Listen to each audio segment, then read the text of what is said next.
Hola, buenos días, ¿cómo les va? Hoy soy Rex Forment. Continuamos con el fanfic de propagación FLAD en Warhammer 40k capítulo 10 al 11. Ninguna imagen o personaje de la historia me pertenece, todos los personajes a sus respectivos creadores. Espero que lo disfruten. Día 10. Continuación, nuevas formas. Habría caos en la subcolmena. Por un tiempo Taid lo sabía. Matar al llamado Rey de los Tres Ojos antes de que terminara de bombear esporas de inundación por cada grieta y hendidura casi lo había asegurado. Afortunadamente, con un grave mint, podía propagar esporas mucho más ampliamente que nunca. A lo largo de sus innumerables tentáculos que se extendían y serpenteaban a lo largo de kilómetros de pasillos y tuberías, creó burbujas de esporas que crecieron y crecieron hasta que estallaron, llenando el aire con vectores de infección, bombeándolos a las pocas fuentes de agua. No pasaría mucho tiempo antes de que toda la subcolmena,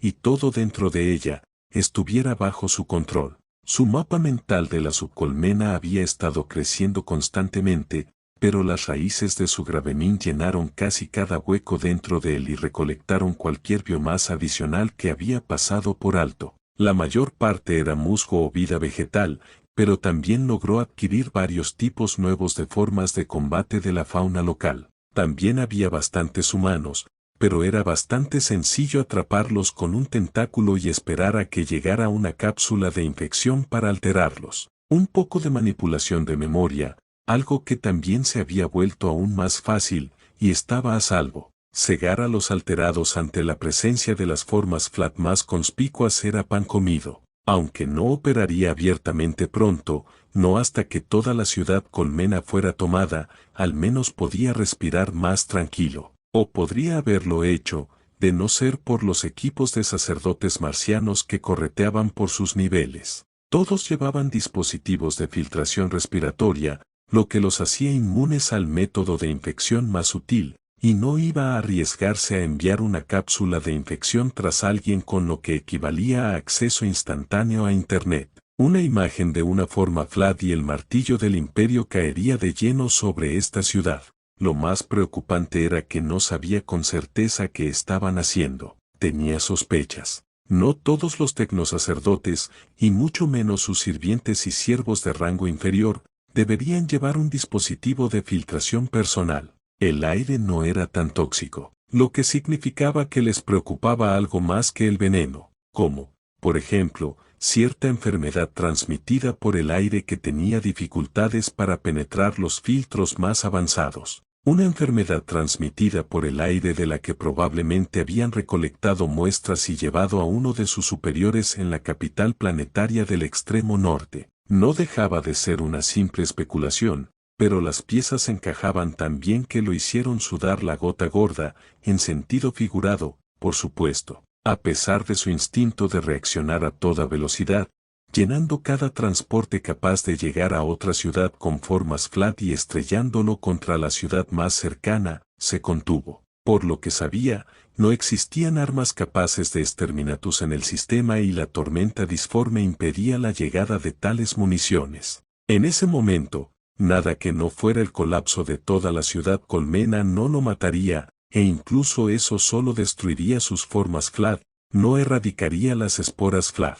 Además, aún no le había dado al imperio ninguna razón para erradicarlo, que él supiera. Lo único que deberían haber sabido era que las esporas llenaban el aire y que infectaban a la gente sin efectos secundarios evidentes. Los 10 alterados que murieron en el norte probablemente habían sido diseccionados como parte de sus estudios. Esperaba que fueran criminales irredimibles, pero conociendo al imperio, era igualmente probable que fueran completamente inocentes salvo por el delito de estar en el lugar equivocado en el momento equivocado. Estaba bastante seguro de que no podrían determinar su verdadera naturaleza a partir de sus estudios. Los Forerunners y los antiguos humanos de Halo no habían podido, y posiblemente eran más avanzados que cualquier raza en 40k. Sin embargo, les bastaba lo que sabían para decidir que merecía ser erradicado. Una enfermedad que solo se propagaba y no tenía efectos nocivos. Ni siquiera eso, pero era beneficiosa, quizás. Después de todo, esto era el imperio. Dependería de quienes estuvieran en el poder. Había un inquisidor en el planeta, Taid lo sabía. Pero, ¿qué clase de inquisidor era? ¿Radicales o puritanos? ¿Razonables o completamente locos? Si estuviera tratando con un inquisidor más celoso, uno que suscribiera la creencia en la forma humana perfecta, se ofenderían por la existencia de tal enfermedad. Probablemente, su retribución vendría en forma de intentar destruir todas las esporas y matar a todos los infectados. Estaba observando a los tecnosacerdotes mientras trabajaban. Llevaban armas, pero solo armas pequeñas, nada que pudiera dañar una ciudad colmena ni nada que pareciera capaz de dañar gravemente las esporas. Principalmente, parecían ser equipos de reconocimiento, escáneres y Auspex. No era necesariamente un fanático, entonces. Si el inquisidor era más razonable, eso podría significar varias cosas. Lo menos probable era que permitiera que las esporas se propagaran sin oposición, al menos hasta que se comprendiera mejor. Esa podría ser la razón por la que los tecnosacerdotes estaban allí. Por otro lado, un inquisidor razonable también podría observar la tormenta disforme que rodeaba el sistema y relacionar las esporas con el caos o, más específicamente, con cierto dios del caos aficionado a las enfermedades. No era precisamente un gran salto lógico, aunque era posible, incluso probable, que el inquisidor tuviera algún tipo de psíquico a su servicio. Presumiblemente, tal individuo sería capaz de percibir algo de las maquinaciones del caos, al menos una obvia, como una plaga masiva. Por otra parte, el rey de los tres ojos no había percibido la presencia de Taid en sus sirvientes, solo la muerte de Krieg. El mutante había sido un sirviente predilecto, y no era imposible que alguien, casi con toda seguridad un hechicero del caos menor, hubiera ligado el alma de otro o tuviera algún tipo de sistema de alerta. ¿Qué se podía deducir de un psíquico que no percibía nada de los infectados, o incluso de una marioneta como Gris? Quizás pensarían que las esporas eran simplemente una enfermedad extraña pero mundana que, casualmente, resultaba beneficiosa en lugar de dañina. Después de todo, Nurgle no era el dios de todas las plagas. Sin embargo, cuando alguien tenía tanta suerte en 40K, uno no se convertía en inquisidor por ser menos que paranoico. Quizás no caos, sino genestealer, algún tipo de variante aérea del propio método de infección de esa subcepa tiránida. Eso también era una posibilidad, sobre todo si el inquisidor era consciente de la presencia genestealer en el planeta, o tal vez, solo tal vez, se equivocó al pensar que el inquisidor sabía de las esporas. Al Mechanicus le gustaban los secretos y no había garantía de que se lo hicieran saber a la Inquisición, especialmente si creían que el Mechanicus tenía algún valor. Dedicó parte de su graveminda a pensar en estas diversas posibilidades y a extrapolar las mejores estrategias para lidiar con lo que resultara de ellas. Sin embargo, su atención se centró en algo más atractivo para su lado creativo, las formas puras del Vlad. Podía crearlas ahora. Técnicamente, podía crearlas antes. Las cápsulas infectoras y las esporas del Vlad eran, técnicamente, formas puras, ya que no tenían biomasa que no fuera del Vlad. Sin embargo, las formas puras más interesantes eran las que podía crear en grandes cantidades ahora. Empezó por algo simple, recreando las formas puras de los juegos de Halo. El primero que creó fue el cambiante Vlad, capaz de mutar en varias formas diferentes, a saber, las formas tanque, acechador y a distancia. El tanque de inundación era tan alto como Hug e incluso más ancho, con una fuerza que incluso superaba la del propio Grete. Curiosamente, esta versión del cambiante poseía una cantidad de biomasa significativamente mayor que las otras versiones. Al mutar, desprendía esa biomasa adicional creando una nube de esporas de inundación a su alrededor. De igual manera, podía recuperar esa biomasa extra para transformarse de nuevo en el tanque. El acechador era pequeño, con forma de araña, y Taid vio rápidamente la oportunidad de mejorarlo dotándolo de las telarañas más resistentes de la subcolmena. De igual forma, mejoró el diseño de la forma a distancia dotando a los proyectiles puntiagudos, que disparaba a velocidades capaces de perforar blindaje antiaéreo y con una precisión aterradora, de una versión mejorada del veneno de avispa que había adquirido. Según la necesidad, Las púas también podían secretar esporas de inundación comunes como método de infección. La siguiente forma pura que diseñó después de las originales fue el GONT, que era aproximadamente tan alto como el tanque de inundación, pero ágil y mucho más rápido. Tenía un torso bulboso y tentáculos en forma de látigo en lugar de brazos. Los modificó para que tuvieran huesos afilados que sobresalieran de su longitud, lo que les daba una mordida adicional, y además, les permitió secretar esporas de inundación o veneno de avispa como la forma a distancia. Fue después de terminar el GONT que se dio cuenta de que el cambiaformas también podía adoptar su forma. No había límite a su mutación, más allá del acceso a la biomasa. Dada la abundancia de esporas de inundación en la subcolmena y muchos niveles superiores, ese tamaño podía ser considerable. Es más, se dio cuenta de que podía fusionar a los cambiantes en formas más grandes o separarlos en versiones más pequeñas. Eran increíblemente utilitarios, prácticamente como la nanotecnología en su maleabilidad. La primera forma más grande que creó, aproximadamente equivalente a la biomasa de 3 tanques, fue el Juggernaut. Era esencialmente un tanque y, más capaz de resistir daño, más fuerte y significativamente más grande. Tenía 2 largos tentáculos en lugar de brazos que podían extenderse una docena de metros. Les dio a estas armas naturales el mismo tratamiento que a las del GONT. La segunda forma, compuesta por múltiples cambiantes, requería aún más biomasa, equivalente a 7 tanques, y era similar a un ciempiezo gusano enorme que se arrastraba a lo largo de una serie de tentáculos retorcidos que permitían a su gran cuerpo moverse con sorprendente rapidez y sigilo. Utilizando al máximo su poder creativo, lo bautizó como WYRM. Poseía unas fauces similares a las de su Gravemint, aunque con dientes más afilados. Además, cada uno de sus tentáculos podía extender puntas como lanzas, hechas de los mismos huesos que los desgarradores del GONT. Si bien podría haberlo hecho más grande, cualquier cosa más grande comenzaría a tener dificultades para pasar por todos los pasillos de la subcolmena, salvo los más amplios. Así que, en lugar de eso, abandonó las formas puras por el momento y consideró a sus marionetas. Cuando infectó a Hub, obtuvo acceso a la genética de los ogretes, incluyendo la considerable fuerza natural de su gente. Si bien había un límite en la fuerza que podía crear para una sola marioneta sin que se desgarrara el cuerpo con algo tan simple como tensar un músculo, aún podía hacerlas mucho, mucho más fuertes, más fuerte incluso que la cima de los humanos sin aumentos. Lo suficientemente fuerte como para lanzar un puñetazo que abollaba la ceramita o agrietaba la roca. Si bien esos puñetazos siempre terminaban provocando que el puño prácticamente explotara en una lluvia de sangre y que el brazo quedara prácticamente destrozado por los músculos tensos,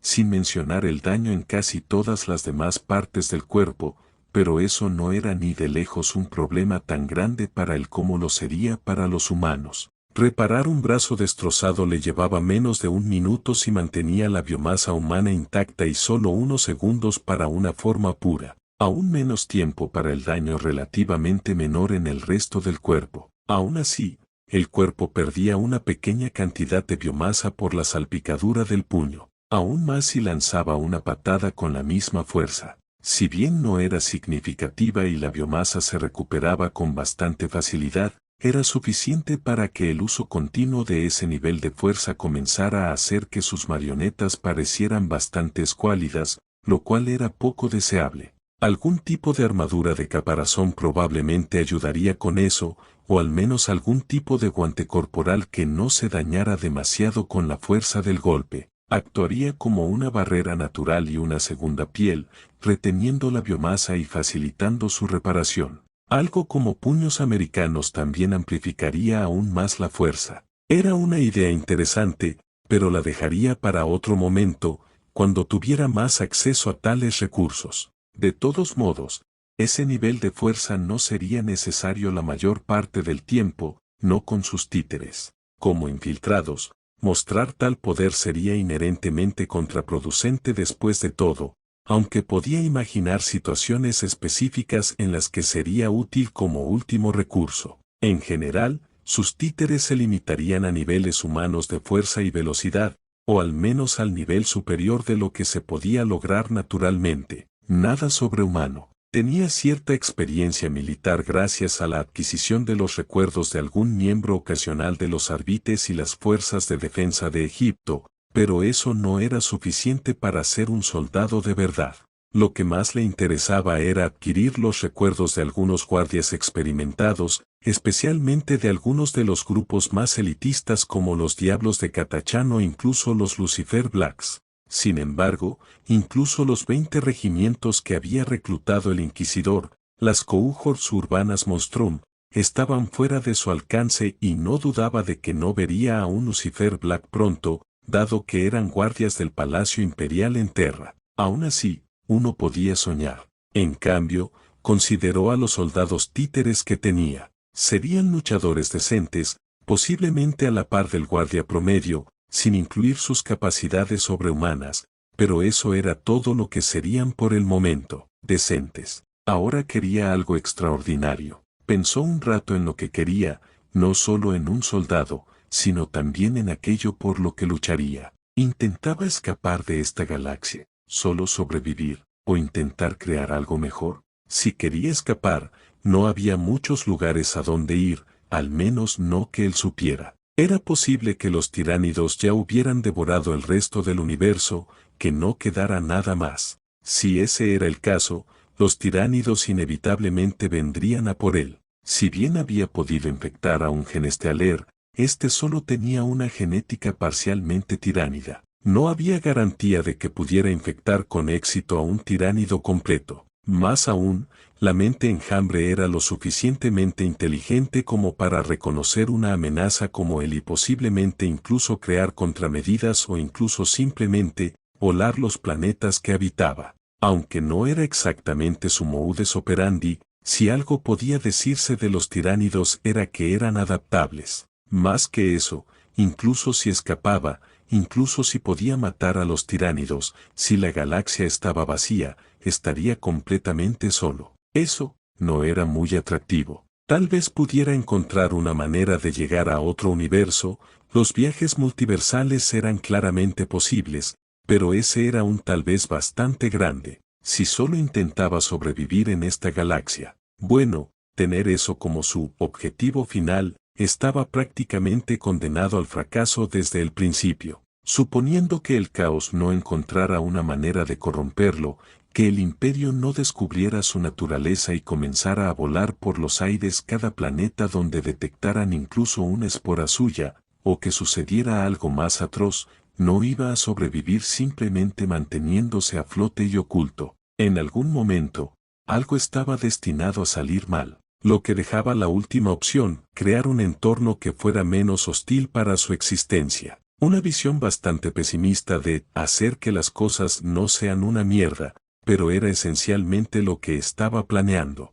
Así que quiso tomar una galaxia vieja y moribunda, llena de fanáticos de una fe cimentada en mentiras y malentendidos, y crear algo capaz de, bueno, arreglar todo eso. Tenía justo lo que necesitaba. Un cambiante y una marioneta se fusionaron, y el cambiante consumió rápidamente la biomasa añadida, moldeándola y dándole forma. El cuerpo creció hasta más de 2,5 metros de altura, su piel se transformó en un cuero gris, sus piernas se quebraron al remodelarse huesos y músculos para adoptar la forma de un digitígrado con pezuñas en lugar de pies. Sus brazos se alargaron, con 2 dedos y 2 pulgares en lados opuestos de la mano. Su cuello creció y se engrosó, colgando hacia adelante, mientras que su mandíbula se dividió en 4 mandíbulas con dientes afilados. Taid sonrió mientras observaba al Sangheili a través de sus propios ojos. Ierecha, Taid intentó hablar a través de su nueva marioneta y luego frunció el ceño ante el ruido que salió, pero no lo consiguió. HRN. Le costaría un poco acostumbrarse. Las piernas aumentadas del Yenete Vidriop repiquetearon audiblemente por la cubierta de la lanzadera, sus conductos de ventilación aún emitían un estruendo que vibraba por todo el hangar. Ante él, más de 500 arbites estaban firmes en ordenadas columnas, con los rifles láser en reposo, y el magistrado de la ciudad lo esperaba. Vidriop normalmente no se habría rebajado a trabajar con seres inferiores. Como Yenete, tecnosacerdote, por no hablar de miembro del séquito de un inquisidor, incluso uno tan joven como Catherine Ellen, estaba por encima de tareas serviles como entregar mensajes, especialmente mensajes que podían enviarse por siervos o incluso por Vox. Sin embargo, esta no era una situación normal. Los ineficientes nobles de este planeta tenían poder en todas partes, aunque, legalmente, el inquisidor tenía la autoridad para controlar todas las organizaciones del planeta.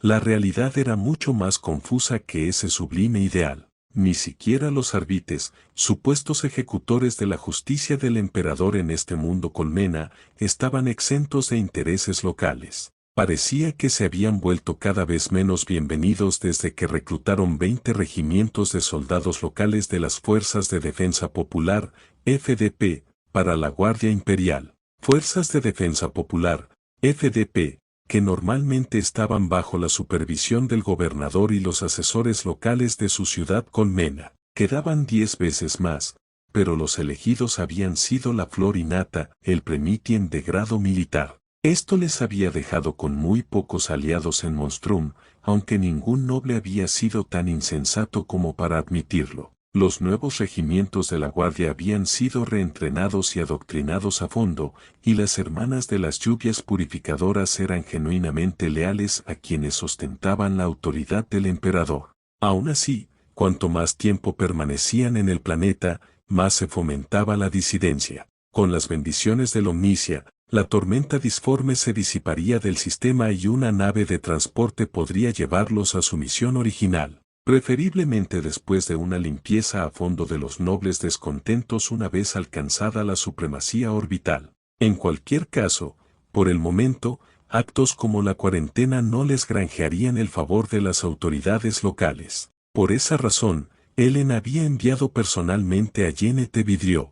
Con suerte, la visita de un miembro del séquito de un inquisidor les convencería a estos ejecutores de la voluntad del dios emperador de la seriedad de su tarea. Jeanette Vidrieux dio su primer paso en la prisión fortaleza de los arbites y se quedó paralizado al oír una alerta en sus Auspex. Jeanette, el inquisidor nos honra enviándonos. El magistrado, cuyo nombre Vidrieux no se molestó en aprender, se detuvo a media bienvenida al ver al Jeanette girar sobre sus talones y regresar a la cubierta de la lanzadera, que se selló rápidamente tras él. Completamente atónito, se quedó allí parado mientras los motores de la lanzadera se reiniciaban, sin siquiera haber terminado los ciclos de enfriamiento, antes de despegar y abandonar el hangar tan rápido como habían llegado. De vuelta a bordo de dicha nave, el Jeanette acababa de terminar de redactar un mensaje de voz para el inquisidor. Puede que tengamos un problema, mi señor. El sirviente que envió a Malem ha fallecido, dijo el hombre con la máscara de espejo, cabizbajo y temblando ligeramente. Asael no sintió nada por el miedo del mortal, pero sobre su hombro la figura alada de Braxil revoloteaba, su forma elegida, un cuervo de plumas azules, parpadeaba en la pinambre de maneras a la vez reales e iriels. Los sirvientes de la sombra por fin han ocupado otro lugar en el tablero, dijo Asael, levantando una enorme mano enguantada que podría haber envuelto la cabeza del hombre con facilidad, solo para acariciar suavemente a su perturbado familiar de una forma que habría sido tranquilizadora para un pájaro, pero más bien un recordatorio de la jerarquía para los Braxil. Su disgusto era evidente para él a través de su vínculo, como solía ocurrir cuando algo inesperado alteraba sus planes. Algo que había estado ocurriendo con una frecuencia alarmante en los últimos siglos.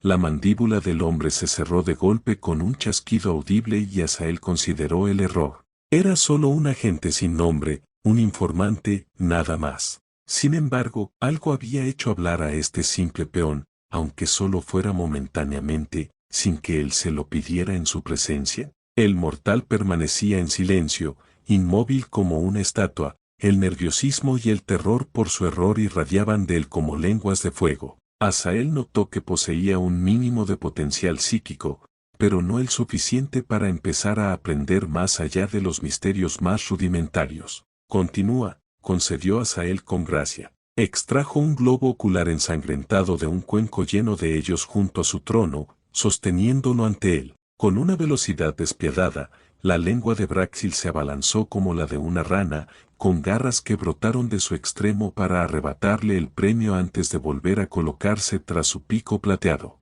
Creo que otra persona pudo haber estado involucrada en la muerte del siervo de mi señor, sugirió el hombre. Por lo que han dicho otros agentes de confianza presentes, el asesinato fue perpetrado por varios sirvientes traidores que, aunque gozaban del favor del rey de los tres ojos, no habían sido instruidos en el culto al arquitecto. Asael habría resoplido ante el nombre pretencioso si no se hubiera controlado. Ese mortal simplemente había sido un hechicero con un poco de poder que claramente se le había subido a la cabeza. Aún así, el ego no era la peor cualidad que un sirviente podía tener, y ese sirviente había actuado adecuadamente como un sistema de alerta temprana. Aún así, el sirviente divagaba sobre el tema, y eso despertaba la impaciencia de Asael. ¿Y por qué es esto importante? Había otro sirviente, respondió rápidamente el hombre, procurando no tropezar con las palabras. Uno de aquellos cuya alma el rey de los tres ojos había ligado a sí mismo.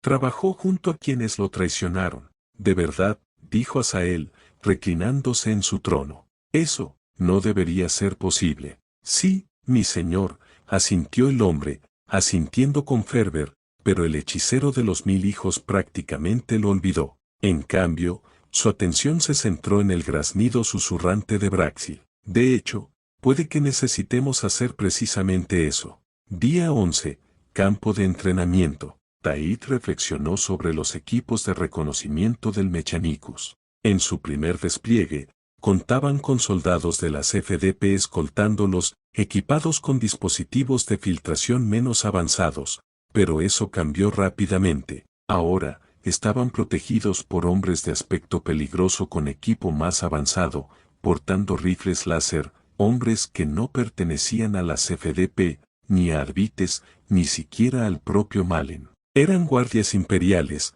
no simples reclutas novatos ni FDP mal equipados. Estaban protegidos de sus esporas por sus propios dispositivos de filtración que encajaban a la perfección en sus cascos de estilo cadiano. La cuarentena estaba en pleno vigor y era impuesta por el martillo del imperio. Por lo que sabía, los regimientos de la guardia recién reclutados deberían haber sido inexpertos.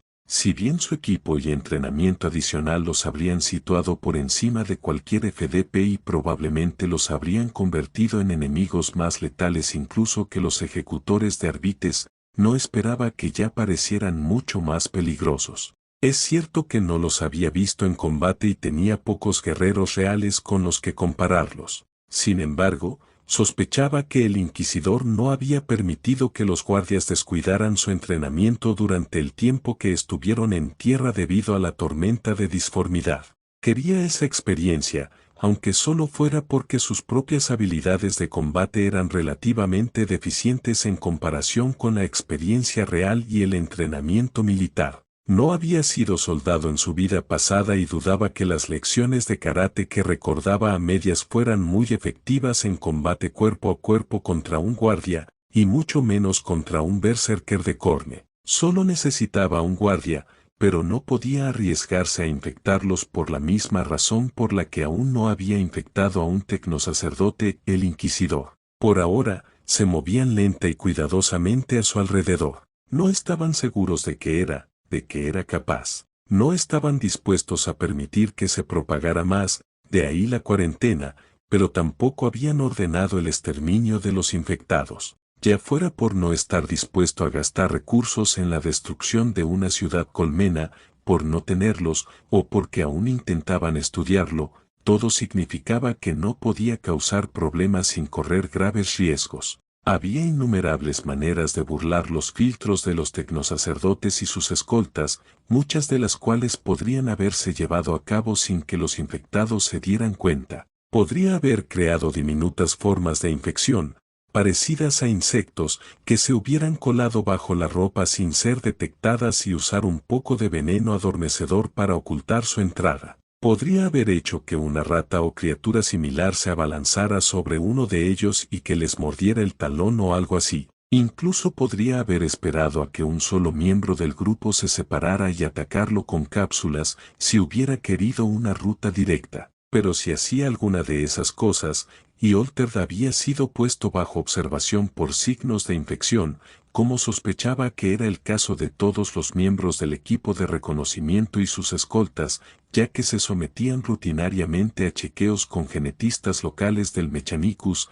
las alarmas sonarían en la cabeza del inquisidor. Taid tenía pocas dudas de que si descubría que esta plaga había logrado burlar las medidas de seguridad establecidas, su nivel de amenaza se dispararía en su mente. Taid era consciente de sus similitudes con cierto dios de la plaga y tenía poco interés en que otras personas hicieran esa conexión, aunque fuera imaginaria. Y Taid preferiría que la atención del inquisidor y su ira se centraran en la otra mente colmena que estaba subvirtiendo las defensas de este planeta. Los Genestealers habían estado extrañamente callados. Habría esperado algún tipo de respuesta después del incidente con su agente. Quizás la cuarentena les había impedido llegar a él, al igual que a él se le impidió salir. Bueno, no se le impidió exactamente. Con la cantidad de alterados que tenía, por no hablar de sus títeres, estaba seguro de que podría encontrar fácilmente una salida y entrar en las otras colmenas,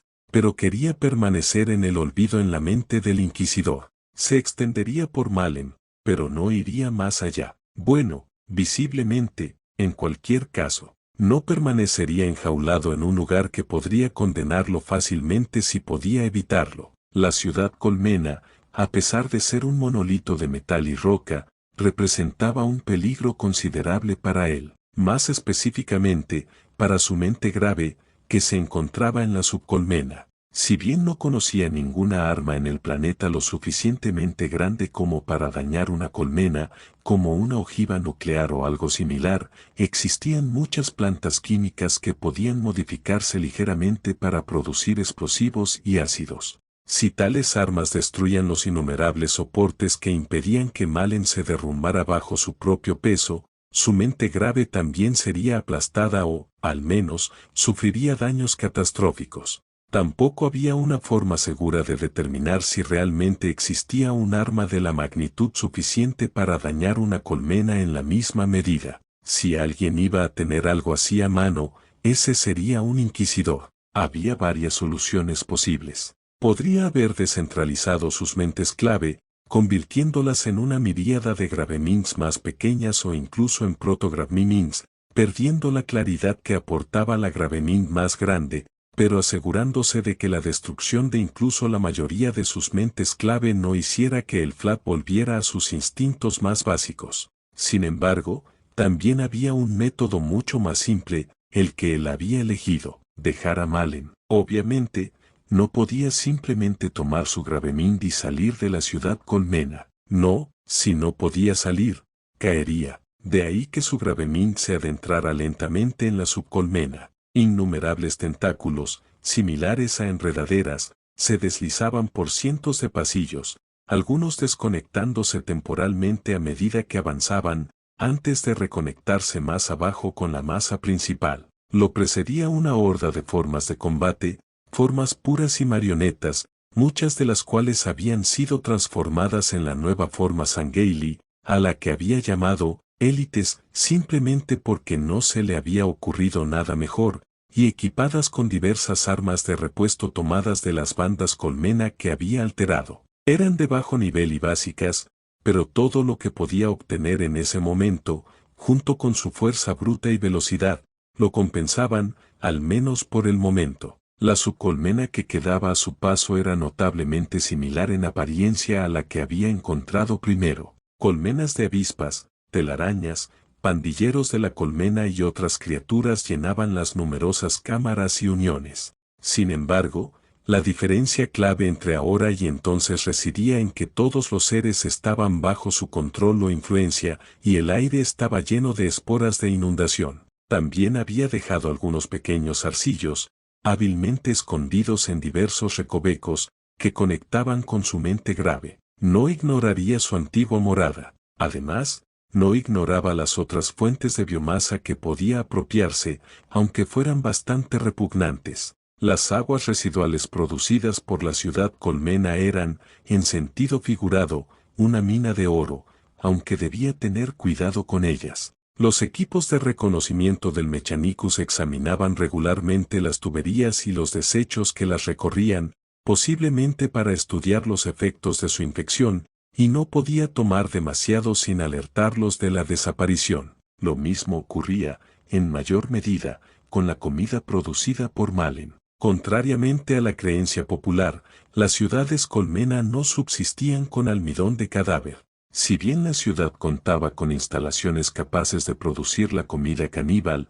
ninguna se utilizaba por el momento y se suponía que la mayoría de los cadáveres se usarían como abono para hongos y cultivos que se cultivaban en enormes instalaciones agrícolas ubicadas dentro de las torres y más allá, en las afueras de Malen. Si bien técnicamente no se trataba de canibalismo, parecía al menos estar un paso más allá. Habría surgido el problema de que la falta de cadáveres significara que no habría más abono, lo que eventualmente habría causado una escasez de alimentos, pero Tahit tenía suficiente biomasa para recolectar nutrientes de cientos de fuentes en toda la ciudad colmena para reemplazar el abono de cadáveres, así como para llenar los huecos con fragmentos de sus formas. Aún así, dedicó unos cuantos miles de cadáveres para continuar la ilusión del abono, una mera gota en el océano para el ahora. Pasarían muchos días, casi 2 semanas, antes de que su graveminda alcanzara la superficie del planeta debido al lento y tedioso proceso de mover tanta masa en un espacio tan reducido. Aunque podría haberse abierto paso sin causar demasiado daño, quería dejar la menor huella posible a su paso, menos rastros. Una vez en la corteza, comenzaría a excavar hasta los cimientos de Malen y se expandiría aún más bajo la superficie. De esa manera, incluso si la ciudad se derrumbaba, tendría kilómetros de roca y metal para protegerse. Sin embargo, eso no lo protegería de un torpedo ciclónico, aunque poco podía hacer al respecto, al menos por el momento. Mientras su gravemind y sus hordas descendían, también lo hacían los muertos de la ciudad. De los casi 200.000 recién fallecidos que descendían, aproximadamente la mitad se unirían al Gravemind, mientras que la otra mitad tendría diversos propósitos. Mientras viajaban, las esporas del Flat crecían libremente a través de ellos, algunas convirtiéndose en formas puras, otras en marionetas que regresarían a las agujas, y algunas en sus élites. Estaba considerando sus opciones con su nueva creación. Sería fácil convertirlos en simples chivos expiatorios, una especie de Sinous previamente desconocidos responsables de las esporas del Flat por la razón que fuera. Sería fácil explotar la xenofobia del imperio para crear semejante historia si fuera necesario, pero Tahit quería algo más para ellos. Los élites eran guerreros, honorables y letales, enemigos aterradores, pero aliados leales. Si lograba cultivar una imagen similar para sus élites del Flat por toda la galaxia, quizás podría crear algo mejor que esos gobiernos que los gobernaban. En el peor de los casos, podría intentar que se unieran a los Tau e infiltraran de esa manera a los únicos Sinous con un sólido dominio de su propia tecnología. Aún así, eso era algo muy lejano. En el presente, había un límite a lo que podía hacer con ellos sin grandes riesgos. Supuso que podía hacer algo con ellos, algo que el inquisidor le había dado sin querer. Fue obra de un pensamiento que sus élites tomaran las armas y se atacaran entre sí y a las marionetas humanas que había traído consigo. Aunque las armas que requerían munición valiosa se guardaban en reserva, había muchas armas cuerpo a cuerpo rudimentarias con las que luchar. Dada la prevalencia de ese tipo de combate en 40K, Tahit sabía que no era mala idea entrenar sus habilidades de combate cuerpo a cuerpo. Tenía una base sólida gracias a las experiencias con soldados de la PDF, pandilleros de la colmena y arbitas caídos, pero ahora empezaba a construir sobre ella.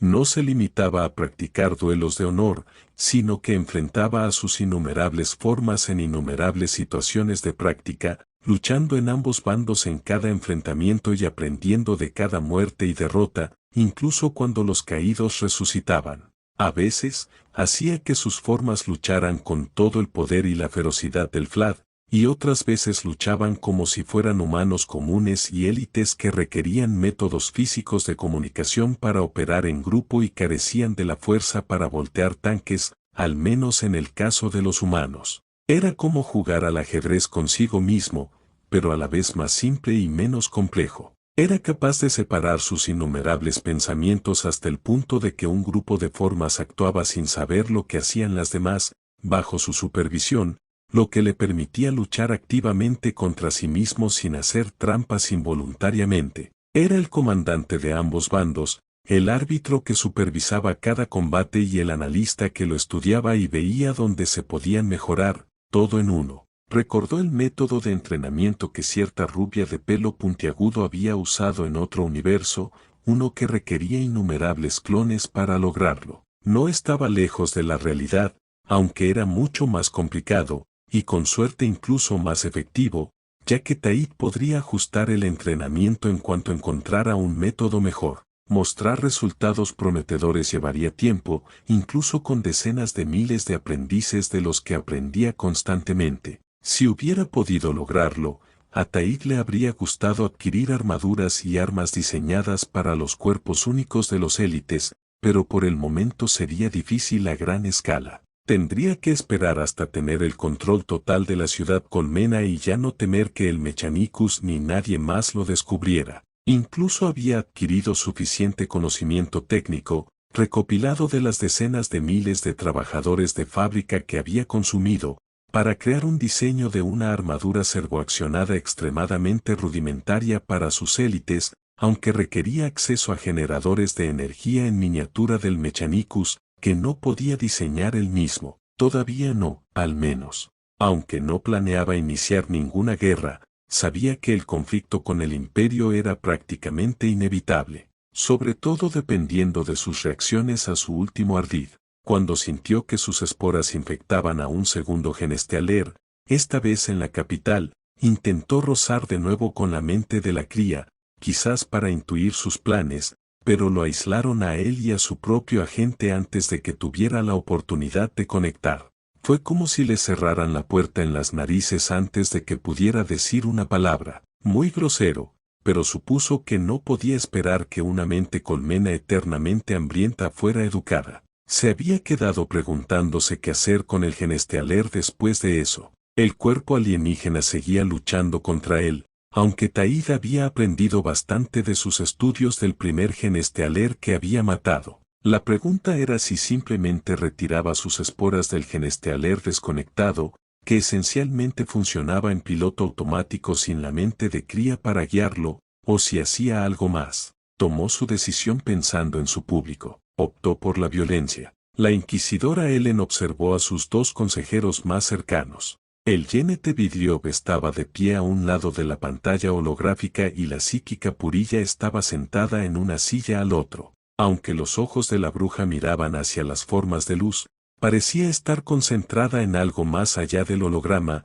sus manos rascando distraídamente los largos guantes que le cubrían todo hasta los hombros. La pantalla era una de las cosas que Ellen había traído de la nave que la había llevado a Monstrum. Había esperado estar allí solo un tiempo relativamente corto, suficiente para reclutar a los regimientos de la guardia y luego marcharse, pero operaría desde otra nave, de ahí que hubiera traído el artefacto. Era un dispositivo antiguo, posiblemente más antiguo que el imperio de la humanidad, un dispositivo de la era de los conflictos, un regalo de su antiguo maestro. Había llegado a apreciarlo enormemente incluso antes de su ascenso a inquisidora. La pantalla mostraba Malen bajo una luz verde que variaba de verde claro a oscuro, con algunas grandes manchas rojas y una gran cantidad de gris donde estaría la subcolmena. Para preocupación de Ellen, la luz verde representaba la zona llena de infecciones transmitidas por el aire, y los puntos más oscuros representaban la mayor concentración de esporas.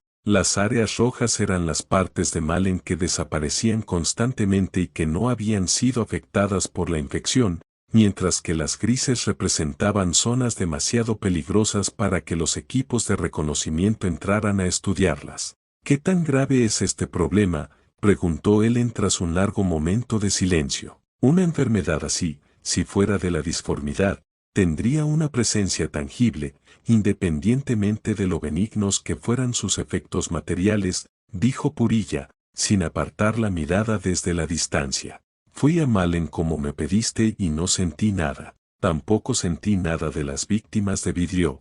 Sujetos de prueba, dijo el yenete, con una voz monótona que no delataba la molestia que Ellen sospechaba que sentía. Aunque no tuviste contacto cercano con ellos, ¿verdad? Bajo mis órdenes, declaró Ellen.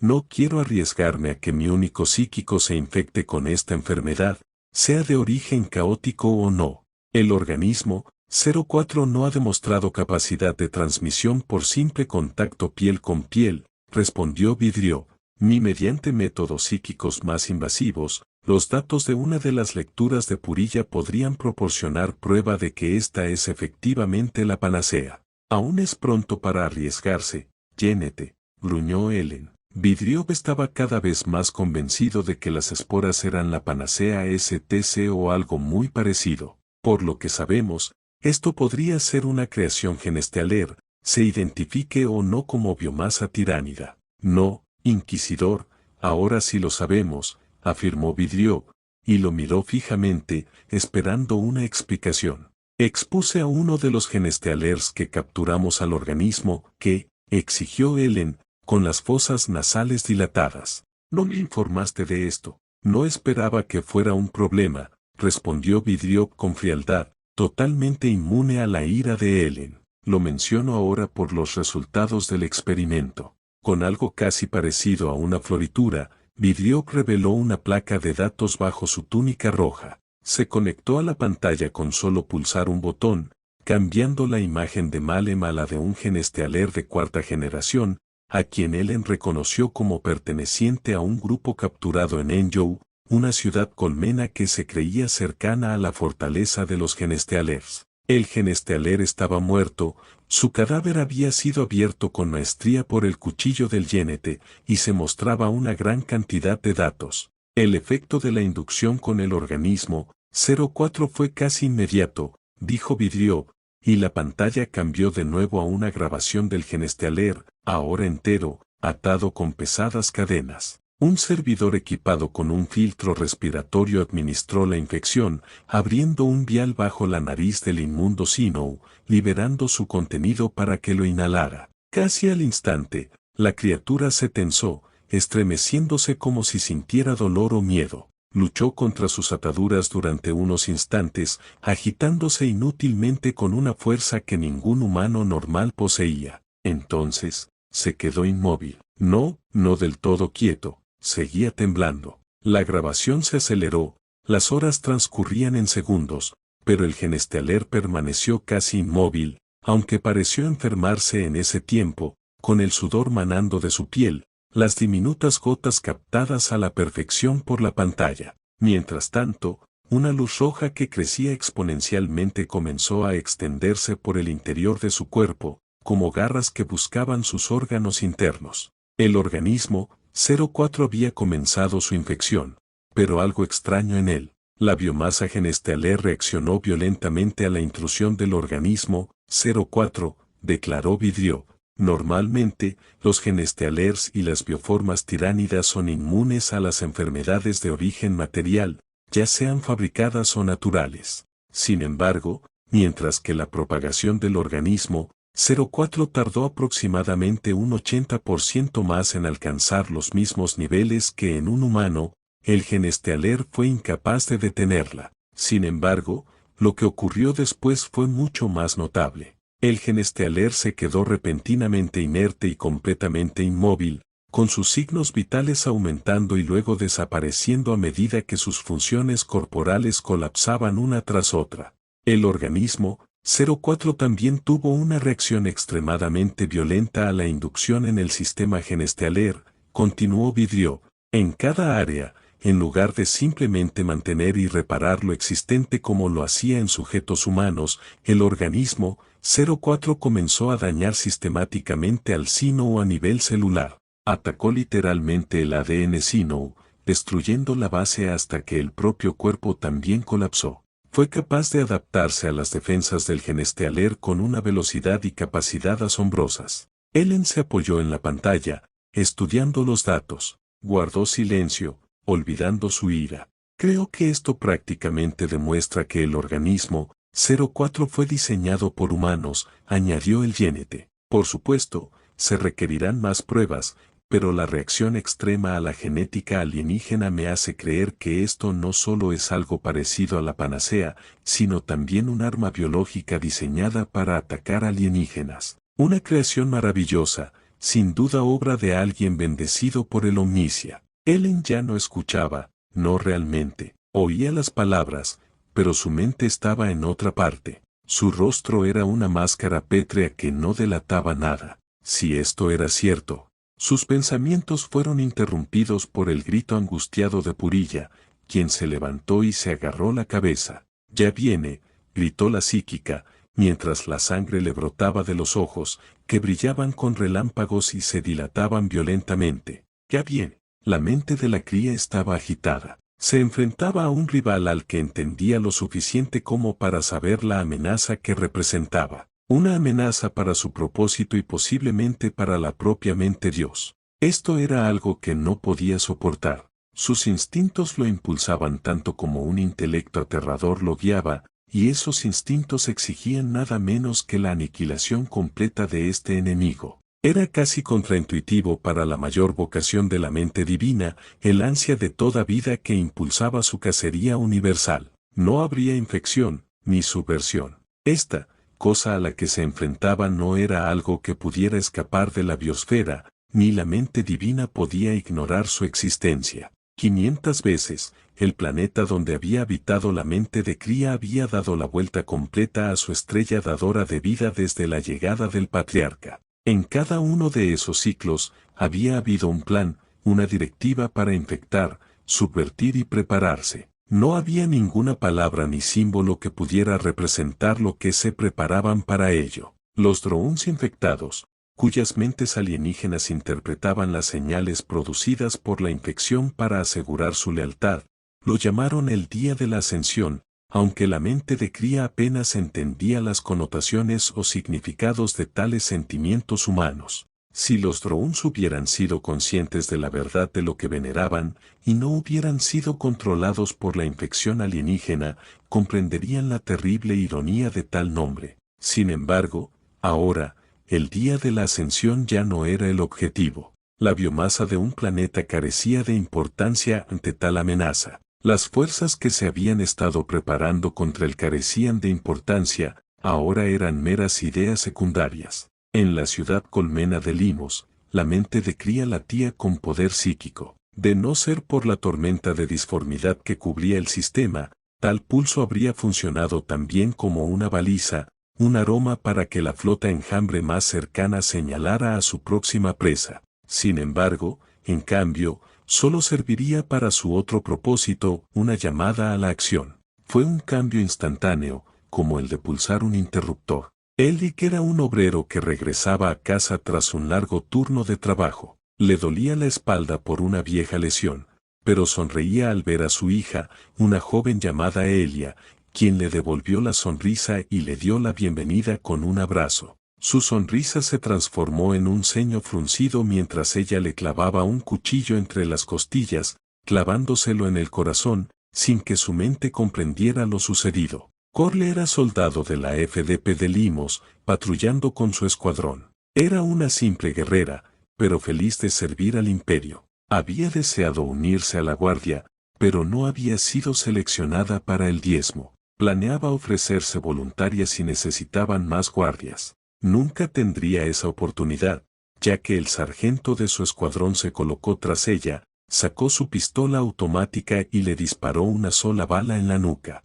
Sibel era un predicador, alguien que llevó la palabra de la Lectitio Divinitatus a las masas. A pesar de una vida de devoto servicio, el creciente número de mutantes en Limos le había hecho dudar del Dios Emperador, dudar del plan divino, pues ¿cómo podía un Dios todopoderoso permitir que tales horrores camparan a sus anchas? Se guardó estas dudas para sí mismo y continuó con su trabajo, hablando con otra multitud de ciudadanos impuros en un descanso de su turno. Sibel nunca obtendría su respuesta del Dios Emperador, ya que de repente la multitud se abalanzó sobre él y lo descuartizó. Por todo Limos, sucesos similares ocurrieron en cuestión de segundos. Hermanos mataban a hermanos, hijos se volvían contra padres, amigos se abalanzaban sobre amigos con intenciones despiadadas. Desde las profundidades de la subcolmena de la ciudad hasta las torres más altas, explosivos, colocados días antes en preparación para el levantamiento, detonaron en las cárceles fortaleza de los arbites y en las pocas guarniciones de las fuerzas populares de defensa que no habían sido completamente subvertidas. De las profundidades de la subcolmena emergieron los verdaderos poderes tras el culto. Genestealers de todas las generaciones se alzaron y se unieron a la masacre y al caos calculado. Mutantes con demasiadas armas, empuñando armas tanto manufacturadas como naturales con efectos letales. No hubo resistencia organizada. El ataque fue demasiado repentino, demasiado salvaje, demasiado inesperado. Cualquier intento fue rápidamente destrozado y hecho trizas por la coordinación infinitamente superior de la mente de Cría. Muchos intentaron huir, pero las rutas de salida de la ciudad colmena habían sido el primer objetivo de la mente de Cría, tomadas y controladas por grupos de genestealers de pura raza. Los ferrocarriles que conectaban Limos con las demás ciudades vieron sus líneas eléctricas desactivadas por infiltrados.